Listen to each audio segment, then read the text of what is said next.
नमस्कार, मैं हूं अंकुर और आप देख रहे हैं सत्यहिंदी.com।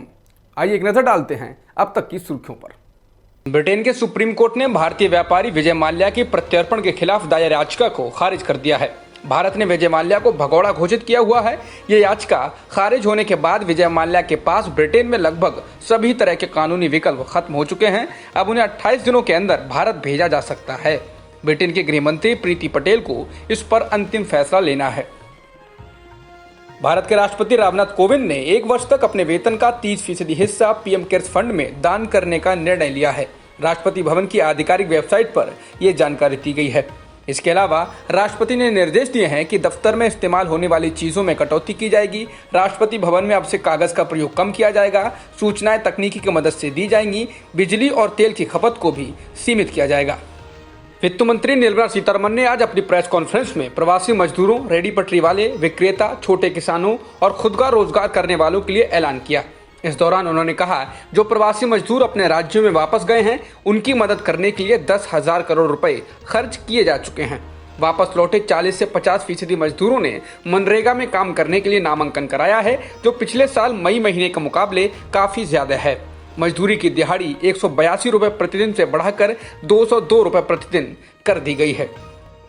वित्त मंत्री ने आज कहा कि देश के 2.5 करोड़ किसानों को आने वाले दिनों में क्रेडिट कार्ड मुहैया कराए जाएंगे। इनके जरिए 2 लाख करोड़ रुपए तक की राशि जारी करने का फैसला लिया गया है। उन्होंने कहा, यह सुविधा कृषि कार्य में लगे किसानों के अलावा पशुपालकों और मछुआरों को भी दी जाएगी। वित्त मंत्री ने कहा, इसके साथ ही छोटे और सीमांत किसानों के लिए 30,000 करोड़ रुपए का पैकेज लाया गया है। ये रकम राज्य सरकारों को दी जाएगी। वित्त मंत्री ने कहा कि अगले 2 महीनों तक सभी प्रवासी मजदूरों को मुफ्त अनाज दिया जाएगा। उन्होंने बताया, इस योजना के दायरे में वो मजदूर भी आएंगे जो खाद्य सुरक्षा कानून के दायरे में नहीं आते।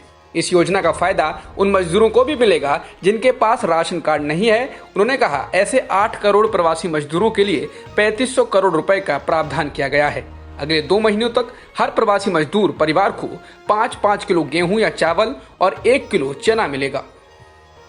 वित्त मंत्री ने कहा कि one nation one ration card की योजना पर काम किया जा रहा है। ये हर राज्य में लागू होगा। प्रवासी किसी भी राज्य के राशन डिपो से इस कार्ड की मदद से राशन ले सकता है। रेहड़ी पटरी वालों को 10,000 रुपए प्रति व्यक्ति दिए जाएंगे, जिससे लॉकडाउन के बाद ये अपना काम शुरू कर पाएं। इससे 50 लाख लोगों को लाभ मिलेगा। केंद्र ने इसके लिए 5,000 करोड़ रुपए दिए हैं। ये योजना महीने भर के भीतर लॉन्च हो जाएगी। वित्त मंत्री ने कहा कि असंगठित क्षेत्रों में काम करने वाले सिर्फ 30% मजदूर ही न्यूनतम वेतन का फायदा उठा पाते हैं। पूरे देश में एक जैसा न्यूनतम वेतन लागू किया जाएगा ताकि क्षेत्रीय असमानता दूर हो। इसे कानूनी रूप दिया जाएगा। कोविड-19 के कारण शहरों से रोजगार खोकर गांव की ओर पलायन करने वाले मजदूरों को रोजगार देने के लिए आज एक बार फिर से नरेंद्र मोदी सरकार ने मनरेगा पर भरोसा जताया है। हालांकि केंद्रीय ग्रामीण रोजगार मंत्री नरेंद्र सिंह तोमर ने पिछले जुलाई में ही लोकसभा को बताया था, इस योजना को सरकार ज्यादा दिन चलाने के पक्ष में नहीं है। इसके अलावा पीएम मोदी ने भी इसको कांग्रेस की विफलताओं का जीता जागता स्मारक बताया था। भारतीय रेलवे ने सभी ट्रेनों को 30 जून तक के लिए रद्द कर दिया है। रेलवे ने कहा है कि जिन लोगों ने टिकट बुक किया था उन्हें पूरा पैसा रिफंड कर दिया जाएगा।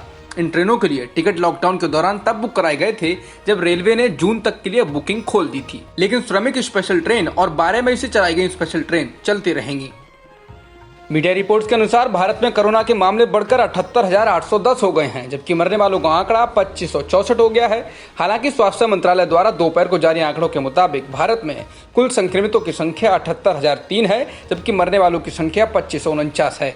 अभी तक कुल ठीक होने वालों की संख्या 26,234 हो गई है और कुल एक्टिव मामले 49,219 हैं। तमिलनाडु में कोरोना के 447 नए मामले आए हैं, जिनमें से अकेले चेन्नई से ही 363 केस हैं। वहीं 2 लोगों की मौत हुई है, जिसके बाद राज्य में कुल संक्रमितों की संख्या 9,674 हो गई है, जबकि कुल मौतों का आंकड़ा 66 हो गया है। कर्नाटक में आज कोरोना वायरस के 28 नए मामले सामने आए हैं, जिसके बाद कुल संक्रमितों की संख्या 987 हो गई है, जबकि 40 लोगों की मौत हो चुकी है। वहीं 460 लोग ठीक भी हो चुके हैं, जिससे कुल एक्टिव मामले 491 हो गए हैं। देश के सबसे ज्यादा कोरोना प्रभावित राज्य महाराष्ट्र में संक्रमितों की संख्या 25,922 हो गई है। दूसरे स्थान पर गुजरात है, जहां कोरोना मरीजों की संख्या 9,267 है। तमिलनाडु में भी संक्रमितों की संख्या 9,227 हो गई है। दिल्ली के स्वास्थ्य विभाग ने बताया है कि बीते 24 घंटों में 472 नए मामले सामने आए हैं। ये एक दिन में कोविड-19 के नए मामले सामने आने का अब तक का सबसे बड़ा आंकड़ा है। दिल्ली में अब संक्रमण के कुल मामले 8,470 हो गए हैं। वहीं कोविड-19 से मरने वालों की संख्या बढ़कर 115 हो गई है। वहीं 3,045 लोग इलाज के बाद पूरी तरह ठीक भी हो चुके हैं। केरल में आज 26 नए कोरोना के मामले सामने आए, जिसके बाद कुल संक्रमितों की संख्या 560 हो गई है, जबकि राज्य में कुल एक्टिव मामले 64 हैं।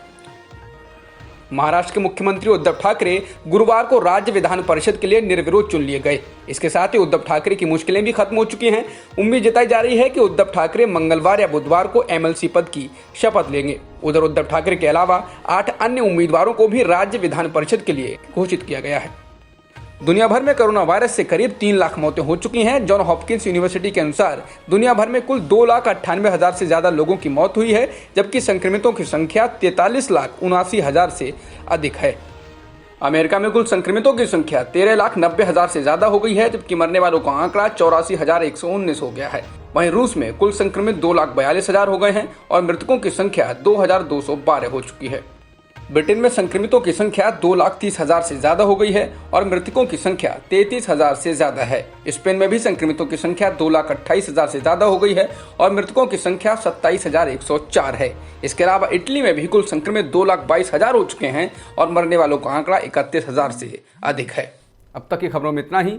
बाकी खबरों के लिए बने रहिए सत्यहिंदी.com के साथ।